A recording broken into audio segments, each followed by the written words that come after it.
बिस्मिल्लाहिर्रहमानिर्रहीम। ये कराची में पेपर, कराची का फिज़िक्स का पेपर है, board of intermediate education physics का पेपर है। ये किसका है?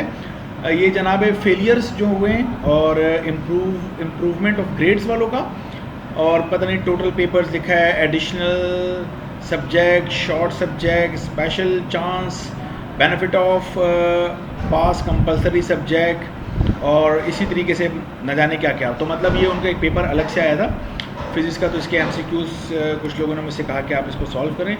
सो लेट्स सॉल्व MCQs। पहला है, if two capacitor of the capacitance 4 and 2 microfarad are connected in series में होते हैं तो हम अपॉन करके ऐड करते हैं। तो प्रोडक्ट अपॉन सम, ये एक सीधा सा फार्मूला मैं बताता रहता हूँ बच्चों को। So this is 1.33। ठीक है, क्या करना है कि जो 4 और 2 है इन दोनों को प्रोडक्ट करो, multiply, 4 2 8 divided by 4 + 2 6।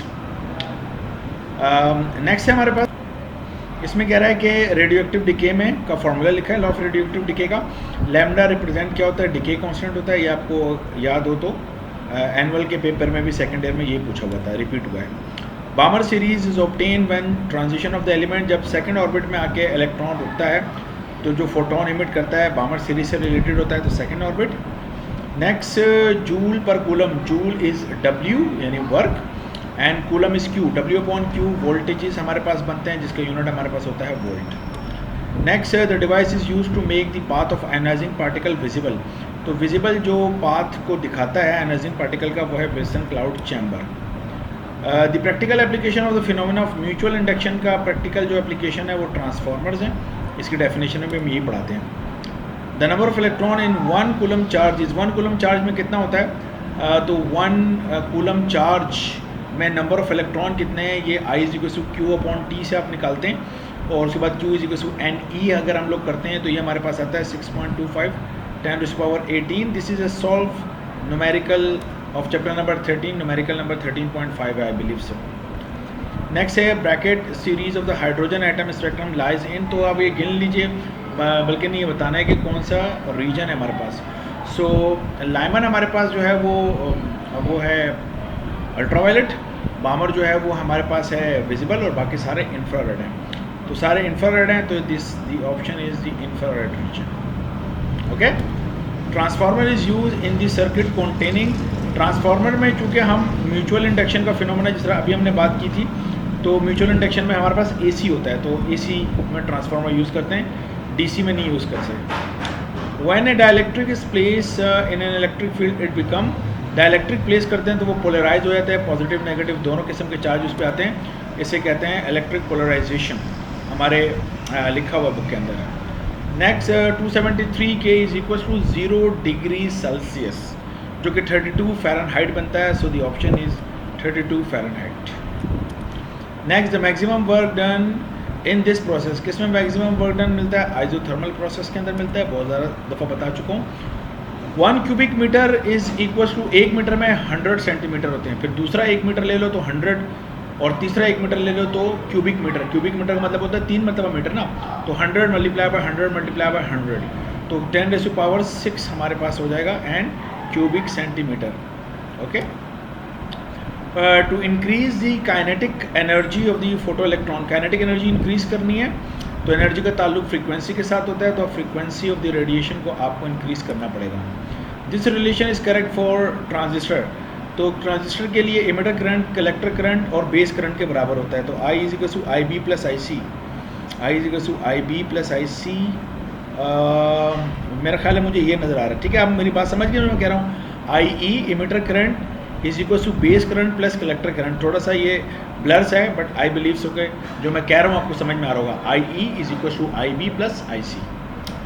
For step up transformer, step up transformer में सेकेंडरी के नंबर ऑफ टर्न ज़्यादा होते हैं, तो सेकेंडरी के नंबर ऑफ टर्न अगर ये डिवाइड में लिखा हुआ है, ठीक है, अगर आप दूसरी तरफ लेके चले जाएँ, मसलन इसको करें, ये जिसको ऑप्शन को मैं क्लिक करने वाला हूँ, तो देन यू विल सी कि NP यहाँ पर डिवाइड हो रहा है, वहाँ जगह मल्टीप्लाई हो जाएगा 1 के साथ, तो NS ज़्यादा और NP कम है। Yes, this is a condition.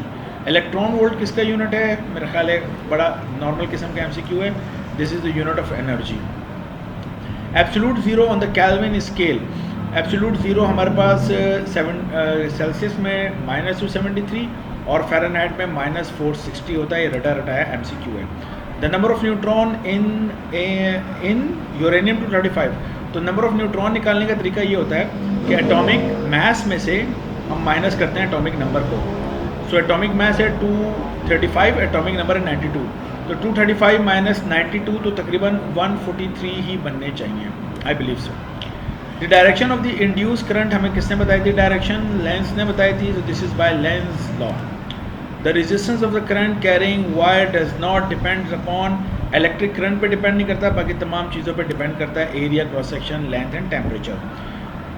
अच्छे जनाब वाली फिर वो हमें कह रहे हैं, थोड़ा मैं इसको कम कर लूँ, yes, if the temperature of the cold body is decrease तो इंक्रीज़ करेगी, कोल्ड बॉडी का टेम्परेचर डिक्रीज होता है तो एफिशिएंसी इंक्रीज़ करती है। Degree Celsius and Fahrenheit coincide, कौन से टेम्परेचर पे कोइंसाइड करते हैं? -40 पे, ये हमारा पहला न्यूमेरिकल है बुक का। 1 kilowatt hour is equal to 3.6 10⁻⁶, 3.6, और अगर 36 है तो 10⁵, ये हमारे पास होगा। नेक्स्ट है हमारे पास, अगर हम इसको, yes, the number of electron emitted from the metal surface depends upon, number of electron का ताल्लुक इंटेंसिटी के साथ है, इंटेंसिटी ऑफ लाइट। ये ऑब्जर्वेशन के अंदर वेल नॉन किस्म की ऑब्जर्वेशन है फोटो इलेक्ट्रिक की। Okay, Compton shift depends only on the scattering angle, किस एंगल पे स्कैटर कर रहा है उसके ऊपर डिपेंड करता है हमारे पर। नेक्स्ट है एक्सरे वर डिस्कवर्ड बाय, तो रोइंटन साहब ने डिस्कवर्ड की थी एक्सरेज हमारे पास। ओके, नेक्स्ट हमारे पास है the principle of the laser produce. तो अगर आप लेज़र का जो एक्रोनियम है उसको पढ़ें तो light amplification by stimulated emission, तो स्टिमुलेटेड एमिशन चूँकि इसके नाम में आ रहा है तो स्टिमुलेटेड एमिशन, राइट। नेक्स्ट हमारे पास है if the separation of the two uniform positive charge is half, separation half कर दें तो 4 टाइम इंक्रीज, हाफ का स्क्वायर 4 होता है, 1/4 तो ऊपर जाके 4 टाइम इंक्रीज होगा। In laser the life time of the electron in metal stable state में 10⁻³ सेकेंड्स होता है, so this is the option. आसान MCQs हैं। The mass of the photon is 0, massless chargeless particle है। Next, the path of the proton moving normal to uniform magnetic field, तो normal perpendicularly जब भी magnetic field में दाखिल होगा तो इसका जवाब होता है सर्कुलर।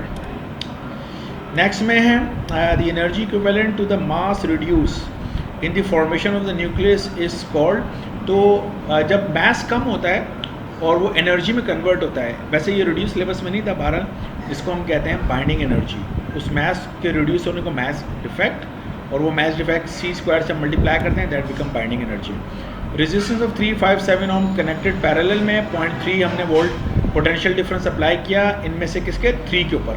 तो हम ये बात जानते हैं पैरेलल में वोल्टेजेस सेम रहते हैं, तो अगर किसी और रेजिस्टेंस का पूछ रहा है पोटेंशियल डिफरेंस तो 0.3 रहेंगे, सो दिस इज 0.3। पैरेलल में voltages remains the same. Two capacitors 5 and 7 are connected in parallel, parallel में सिंपल ऐड करते हैं, तो 5 में 5 डालें 10 to 12 microfarad, this is the answer. Sorry for the noise. The process of beta particle emission from the nucleus involve in the change, जब भी beta emit होता है तो एटॉमिक मास पे कोई फ़र्क नहीं पड़ता, एटॉमिक नंबर जो है वो चेंज हो जाता है, एटॉमिक नंबर। तो एटॉमिक नंबर को हम कहते हैं चार्ज नंबर, तो चार्ज नंबर पॉजिटिव भी हो सकता है, नेगेटिव भी हो सकता है, डिपेंड अपॉन कौन सा बीटा एमिशन है, लेकिन बहरहाल चार्ज नंबर में चेंज आता है। The process of splitting of heavy nucleus into smaller, इसको हम कहते हैं फिशन, टूट जाने को फिशन कहते हैं। This is the formula for the speed of electromagnetic wave, so simple formula 1/√of ε0 and μ0।